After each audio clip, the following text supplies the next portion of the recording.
Mente, carácter y personalidad. Tomo 2. Sección 11. Los problemas emocionales. Capítulo 48. La culpa. El sentimiento de culpa malogra las fuerzas vitales. Las penas, la ansiedad, el descontento, el remordimiento, el sentimiento de culpabilidad y la desconfianza menoscaban las fuerzas vitales y llevan al decaimiento y a la muerte. ¿Cómo liberarse del sentimiento de culpa? Este sentimiento de culpa debe ser depositado a los pies de la cruz del Calvario. La sensación de pecaminosidad ha emponzoñado las fuentes de la vida y de la verdadera felicidad. Pero ahora Jesús le dice: deposítalo todo en mí. Yo tomaré tus pecados, te daré paz. No sigas destruyendo tu respeto propio, porque yo te he comprado por el precio de mi propia sangre. Eres mío. Fortaleceré tu voluntad debilitada.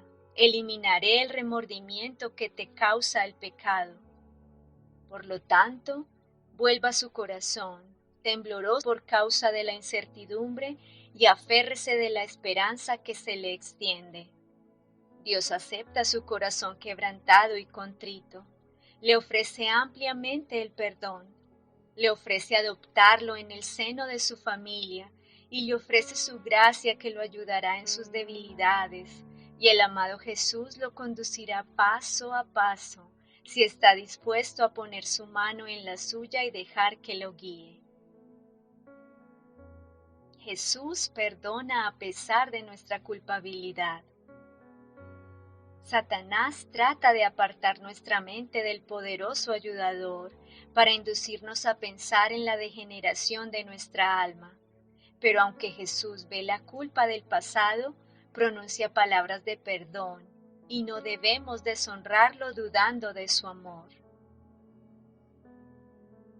Su amor libera de la culpabilidad.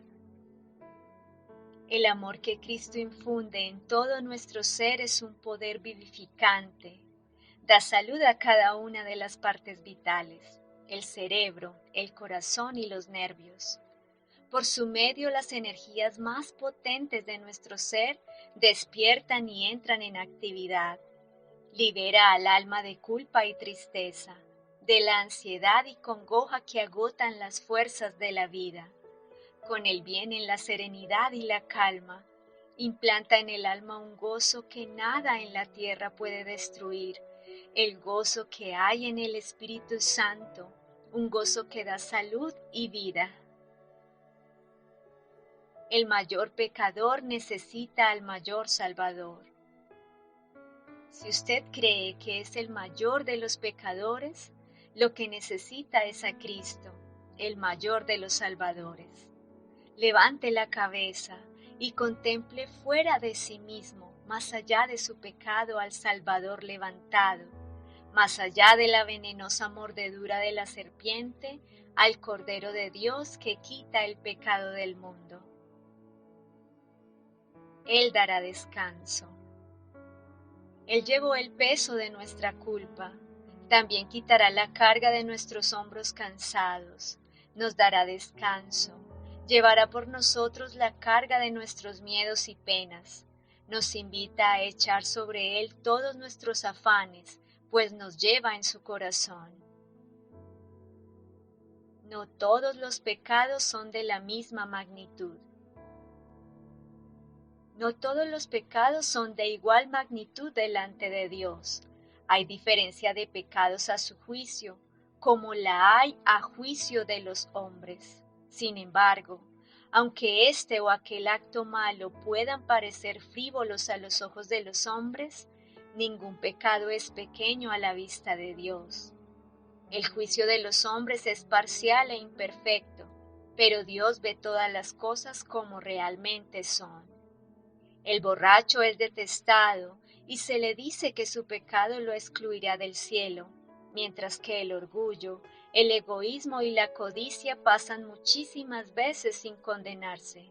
Sin embargo, Estos son pecados que ofenden especialmente a Dios, porque son contrarios a la benevolencia de su carácter, a ese amor desinteresado que es la atmósfera misma del universo que no ha caído. El que cae en alguno de los pecados más groseros puede avergonzarse y sentir su pobreza y necesidad de la gracia de Cristo, pero el orgullo no siente ninguna necesidad y así cierra el corazón a Cristo y a las infinitas bendiciones que Él vino a derramar. El culpable necesita un planteamiento. Nadie mejorará nunca mediante la acusación y la recriminación. Hablarle de su culpa al alma tentada no le inspirará la determinación de mejorar. Al equivocado y desanimado, señálele a aquel que es capaz de salvar hasta lo sumo a todos los que acuden a él.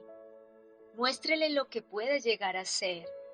Dígale que en él no hay nada que lo pueda recomendar a Dios, pero que Cristo murió para que él pudiera ser aceptado por el amado. Transmítale esperanza, mostrándole que en Cristo hay fuerza para obrar mejor. Ponga delante de él las posibilidades que el cielo le da. Señálele las alturas que puede alcanzar. Ayúdele a aferrarse de la misericordia del Señor, a confiar en su poder perdonador. Jesús está esperando para tomarlo de la mano, para darle poder a fin de vivir una vida noble y virtuosa. Satanás infunde sentimiento de culpa. El pueblo de Dios está representado aquí. Zacarías capítulo 3. Por un criminal en el juicio. Josué, como sumo sacerdote, está pidiendo una bendición para su pueblo, que está en gran aflicción. Mientras está intercediendo delante de Dios, Satanás está a su diestra como adversario suyo.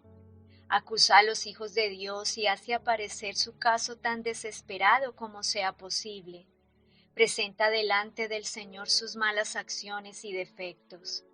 Muestra sus faltas y fracasos, esperando que aparezcan de tal carácter a los ojos de Cristo que Él no les preste ayuda en su gran necesidad. Josué, como representante del pueblo de Dios, está bajo la condenación, vestido de ropas inmundas, consciente de los pecados de su pueblo, se siente abatido por el desaliento. Satanás oprime su alma con una sensación de culpabilidad que lo hace sentirse casi sin esperanza. Sin embargo, ahí está como suplicante frente a la oposición de Satanás. No reclamé las promesas de Dios. Desde entonces, he pensado que muchos de los pacientes internados en los asilos de enfermos mentales fueron llevados allí por experiencias similares a la mía. Sus conciencias estaban heridas por la sensación de pecado, y su fe temblorosa no se atrevía a reclamar las promesas del perdón de Dios. Escuchaban las descripciones del infierno enseñado por la ortodoxia, hasta que les parecía que la misma sangre se les coagulaba en las venas y grababa a fuego una impresión en las tablas de su memoria. Despiertos o dormidos, el terrible cuadro estaba siempre delante de ellos, hasta que la realidad se perdió en la imaginación y sólo podían ver las llamas ondulantes de un infierno fabuloso y podían oír sólo los agudos gritos de los condenados. La razón fue destronada y el cerebro se llenó de la salvaje fantasía de un sueño terrible. Los que enseñan la doctrina del infierno eterno harían bien en investigar más detenidamente cuál es la autoridad que refrenda una creencia tan cruel. Las crisis a menudo nos conducen a la fuente de fortaleza. Dios a menudo conduce a los hombres a una crisis para mostrarles cuáles son sus debilidades y para señalarles la fuente de la fortaleza. Si oran y velan en oración y luchan con valentía, Sus puntos débiles se convertirán en puntos fuertes. La experiencia de Jacob contiene varias lecciones valiosas para nosotros. Dios le enseñó que con su propia fuerza nunca lograría la victoria y que tenía que luchar con Dios para alcanzar fuerza de lo alto. No olvidemos la gracia de Cristo.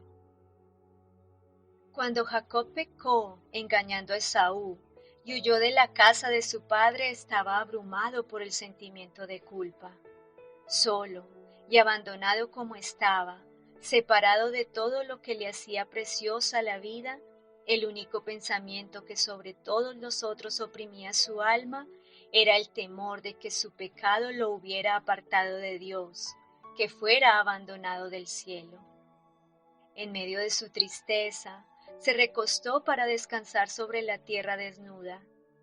Lo rodeaban solo las solitarias montañas, y la bóveda celeste lo cubría con su manto de estrellas. Mientras dormía, una luz extraordinaria se le apareció en su sueño, y he aquí, de la llanura donde estaba recostado, una inmensa escalera simbólica parecía conducir a lo alto, hasta las mismas puertas del cielo, y los ángeles de Dios subían y descendían por ella, al paso que de la gloria de las alturas se oyó la voz divina que pronunciaba un mensaje de consuelo y esperanza. Así hizo Dios conocer a Jacob aquello que satisfacía la necesidad y el ansia de su alma, un Salvador. Con gozo y gratitud vio revelado un camino por el cual él, como pecador, podía ser restaurado a la comunión con Dios. La mística escalera de su sueño representaba a Jesús, el único medio de comunicación entre Dios y el hombre. La culpabilidad es causa de muchas enfermedades. El paralítico halló en Cristo curación, tanto para el alma como para el cuerpo. La curación espiritual fue seguida por la restauración física. Esta lección no debe ser pasada por alto. Hay hoy día miles que están sufriendo de enfermedad física y que, como el paralítico, están anhelando el mensaje: tus pecados te son perdonados. La carga de pecado, con su intranquilidad y deseos no satisfechos, es el fundamento de sus enfermedades. No pueden hallar alivio hasta que vengan al médico del alma. La paz que únicamente Él puede dar impartiría vigor a la mente y salud al cuerpo. La ignorancia no elimina la culpa. Si hubieran sabido que estaban torturando a aquel que había venido para salvar a la raza pecaminosa de la ruina eterna, el remordimiento y el horror se habrían apoderado de ellos. Pero su ignorancia no suprimió su culpabilidad, porque habían tenido el privilegio de conocer y aceptar a Jesús como su Salvador. La gravedad de la culpa no disminuye al excusar el pecado. No debemos tratar de disminuir la gravedad de la culpa excusando el pecado. Tenemos que aceptar la evaluación que Dios hace del pecado, y esta es ciertamente muy seria. Solo el Calvario puede revelar la enormidad del pecado. Si tuviéramos que soportar nuestra propia culpa, ésta nos aplastaría. Pero quien no tuvo pecado tomó nuestro lugar. Aunque no lo merecíamos, llevó nuestra iniquidad. Si confesamos nuestros pecados, Él, Dios, es fiel y justo para perdonar nuestros pecados y limpiarnos de toda maldad. Las almas humilladas reconocen la culpa. Los que no han humillado sus almas delante de Dios, mediante el reconocimiento de su culpa, no han cumplido todavía la primera condición de la aceptación. Si no hemos experimentado el arrepentimiento, del cual no hay que arrepentirse, y no hemos confesado nuestro pecado con verdadera humillación del alma y con un espíritu quebrantado, aborreciendo nuestra iniquidad, nunca hemos procurado verdaderamente el perdón del pecado, y si no lo hemos buscado nunca, nunca hemos encontrado tampoco la paz de Dios. La única razón por la cual posiblemente no hemos recibido la remisión de los pecados pasados consiste en que no hemos estado dispuestos a humillar nuestros orgullosos corazones y a cumplir las condiciones de la palabra de verdad. Se ha dado instrucción definida respecto de este asunto. La confesión del pecado, ya sea en público o en privado, debe provenir del corazón y debe ser expresada libremente. No se la debe extraer del pecador. No se la debe hacer con ligereza y en forma descuidada o extraída a la fuerza de gente que no tiene una clara idea del carácter aborrecible del pecado. La confesión mezclada con lágrimas y dolor, que brota de lo más profundo del alma, encuentra el camino que conduce al Dios de infinita piedad. Dice el salmista: cercano está Jehová a los quebrantados de corazón y salva a los contritos de espíritu. Esencial para eliminar el pecado. Aquí es donde usted cae en condenación, continúa en pecado. Con la fuerza de Cristo deje de pecar. Se ha hecho toda provisión para que la gracia more en usted, para que el pecado aparezca siempre tan odioso como es decir, como pecado. Si alguno peca, no debe entregarse a la desesperación ni hablar como si estuviera perdido para Cristo. Dios perdona a todos los que acuden a Él. Dios condena con justicia a todo el que no hace de Cristo su Salvador personal, pero perdona a cada alma que acude a Él con fe y la capacita para realizar las obras de Dios y para ser una con Cristo por la fe. El Señor ha provisto todo lo necesario para que el hombre pueda alcanzar la salvación plena y gratuita y sea completo en Él. El propósito de Dios es que sus hijos tengan los brillantes rayos del sol de justicia, que todos tengan la luz de la verdad. Dios ha proporcionado la salvación al mundo a un costo infinito, nada menos que la dádiva de su Hijo unigénito. El apóstol pregunta: el que no escatimó ni a su propio Hijo, sino que lo entregó por todos nosotros, ¿cómo no nos dará también con Él todas las cosas? Por lo tanto, si no fuimos salvos, la falta no será de Dios, sino nuestra, por haber dejado de cooperar con los instrumentos divinos. Nuestra voluntad no ha coincidido con la voluntad de Dios. Esperanza para todos. Nadie tiene razones para entregarse al desaliento ni a la desesperación.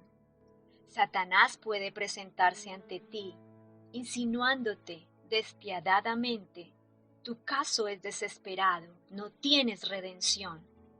Hay, sin embargo, esperanza en Cristo para ti. Dios no nos exige que venzamos con nuestras propias fuerzas. Nos invita a que nos pongamos muy junto a Él, cualesquiera sean las dificultades que nos abrumen y que opriman alma y cuerpo. Dios aguarda para liberarnos.